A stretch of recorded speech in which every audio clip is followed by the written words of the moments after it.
औज़ बिल्लाहि मिनश्शैतानिर रजीम बिस्मिल्लाहिर्रहमानिर्रहीम। मैं चौधरी अफ़ज़ाल द्रावड़ वेलफेयर ऑर्गेनाइजेशन के प्लेटफार्म से आपके लिए किताब पेश कर रहे हैं जामियात सवर हयात, खुदा की रज़ा और मखलूक की फ़लाह। इस किताब का मुसन्नफ़ सोशल और पॉलिटिकल स्कॉलर चौधरी मोहम्मद अरशद सोनीपति। ये किताब हमारी रहनुमाई करती है कि मौजूदा दौर में इस्लामी तालीमात पर अमल करके हम कैसे ज़िंदगी गुजार सकते हैं और इस्लामी तालीमात की रोशनी में मखलूक की फ़लाह के लिए क्या किरदार अदा कर सकते हैं। कुरान और सुन्नत और हदीस की रोशनी में अपने समाजी, माशी, मशरती मसाइल को कैसे हल कर सकते हैं। तो शुरू करते हैं आज की किस्त। कुर्बानी में खून बहाना जुर्रत पैदा करता है, इसलिए खुद ज़बह करें या कम से कम ज़बह होते देखें ज़रूर, ताकि दीन इस्लाम की सरबुलंदी के लिए अगर खून भी बहाना पड़े तो दरेग ना किया जाए। अगर इज्तिमाई किरदार अदा करने के लिए जान दे दी तो इसमें नुकसान क्या हुआ। जो रुआई है इसने जाना भी ज़रूर है, क्योंकि दुनिया तो हमेशा का ठिकाना नहीं, बल्कि इस तरह की मौत में तकलीफ़ भी कम होती है। मेडिकल साइंस ने साबित किया है कि कट लग जाने के चंद सेकंड बाद तकलीफ़ का एहसास होता है। शाहरा कटने की वजह से बेहोश हो चुका होता है और बेहोशी के बाद तो तकलीफ़ का एहसास नहीं रहता, मगर ख़ुदकुशी को इसलिए हराम करार दिया गया कि अल्लाह की रहमतों यानी कि कामयाबियों से ना उम्मीद या दिल बर्दाश्ता होकर बेमकसद जान ज़ाया करने का रुझान ना पैदा हो जाए। इसलिए मायूस नहीं होना चाहिए। बेशक रब करीम कामयाब करने वाला मेहरबान है। कुर्बानी में जानवर के गले पर छुरी चलाना हार्ड डिसीजन यानी फैसला कुन है, जो ज़िंदगी में हार्ड डिसीजन लेने की मौसर तरीन एक्सरसाइज है, क्योंकि जो खून बहाता और बहते देखता है तब दिल की सख्ती की वजह से आला तरीन हदफ के लिए अपना खून बहाने में भी दरेग नहीं करेगा। जंगजू और बहादुर लोग ही हक लेने और हक दिलवाने में कामयाब होते हैं। अगर हक के लिए जद्दोजहद यानी कि जिहाद है, तब इस जद्दोजहद में कौन शरीक नहीं हो सकता। ऐसी जद्दोजहद करने वाले को मुजाहिद और जान देने वाला जिस पर हक की गवाही सादर आए वो शहीद है। ऐसा गुनाह जिसमें हक तलफी या किसी दूसरे की तकलीफ़ पहुँचे संगीन गुनाह है।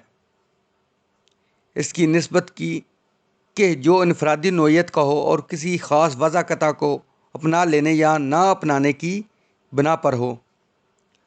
बरकत तरक्की और बेबरकती तनज़्ज़ुल है। इल्म व दानिशमंदी, फ़हीम, रग़बत और तजर्बात की मतकाज़ी है, ना कि डिग्रियों और ओहदों की मताज।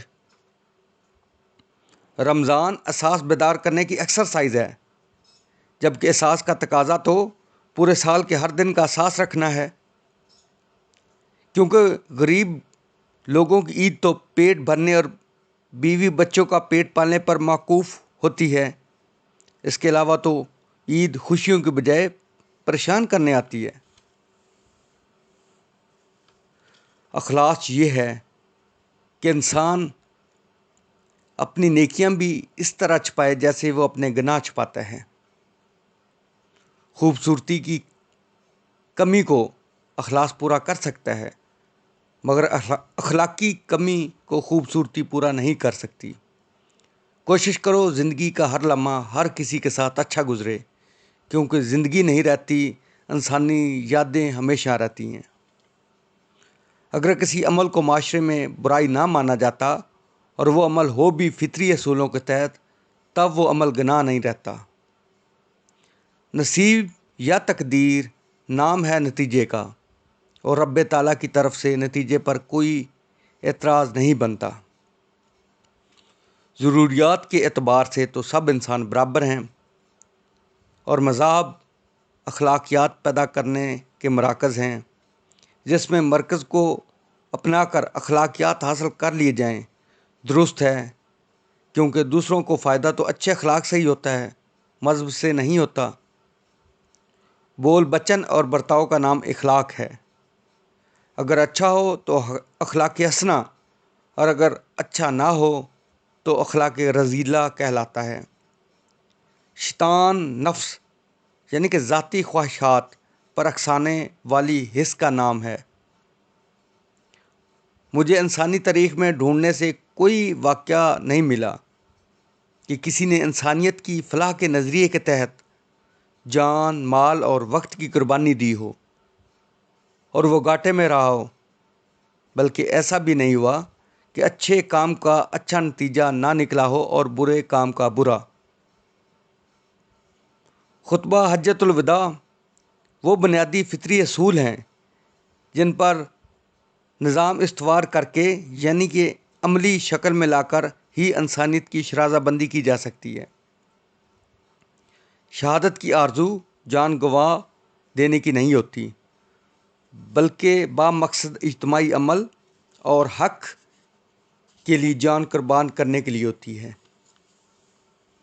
نیکی جانچنے کا اس وقت تک کوئی پیمانہ یا معیار نہیں جب تک رویے سامنے نہ آ جائیں۔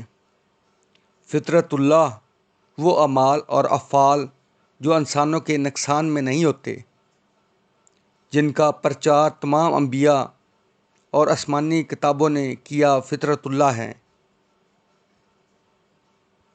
بنی آدم کو چاہیے کہ وہ اخلاقیات پیدا کرنے کے کسی ایک مرکز یعنی کہ مذہب کو اپنا لیں تاکہ وہ شش و پنج تذبذ کا شکار نہ ہو جائے اور رب تعالیٰ کے ساتھ تعلق جوڑنے میں بھی ان کی یکسوئی ہو، اور دوسروں کو کم تر نہ سمجھیں، کیونکہ تکبر تو صرف اللہ کے لیے ہے۔ بے شک عاجزی میں ہی ترقی اور کامیابی ہے، یعنی کہ عاجزی میں اللہ تعالیٰ نے فلاح رکھی ہے۔ اگر عاجزی سے کام کریں گے تو اللہ تعالیٰ آپ کو کامیابی دے گا۔ اگر کسی کی خواہش ہے دعائیں لینے کی، تب جان لو کہ اس کا عمل بھی صحیح ہوگا، کیونکہ دعائیں لینے کی حسرت نیک عمل برقرار رکھنے پر اکساتی ہے۔ یعنی کہ اگر آپ دعائیں لینا چاہتے ہیں تو آپ کو آپ کے جو اعمال ہیں، آپ کو جو زندگی گزارتے ہیں، ان میں جو عمل کرتے ہیں وہ بھی ٹھیک راستے کی طرف ہونے چاہیے، انسانیت کی فلاح کی طرف ہونے چاہیے اور اللہ تعالیٰ کی رضا کی طرف ہونے چاہیے۔ حج کے موقع پر صاحب اختیار کی برابری کی بنیاد پر تربیت ہوتی ہے، کیونکہ احرام میں اس کا اپنا آپ اونچا لگنے کے بجائے تکبر خاک سے مل جاتا ہے اور عملی مشقت سے خدمت کرنے کا جذبہ بیدار ہوتا ہے۔ یعنی کہ جب ہم لوگ حج کرنے جاتے ہیں تو تمام لوگ ایک ہی طرح کا احرام باندھتے ہیں، تو اس سے برابری پیدا ہوتی ہے، اونچ نیچ کا جو تصور ہے وہ ختم ہوتا ہے اور تکبر نہیں رہتا۔ اور جب حج میں عملی مشقت کرتے ہیں تو اس سے ہمارے اندر یہ احساس پیدا ہوتا ہے، ہمارے اندر یہ احساس بیدار ہوتا ہے کہ ہم اس مشقت سے جو ہم حج کے لیے کر رہے ہیں، اس کے ساتھ ہم اپنی قوم کی فلاح کے لیے جو ہم مشقت کریں گے، اس کا جذبہ بھی بیدار ہوتا ہے۔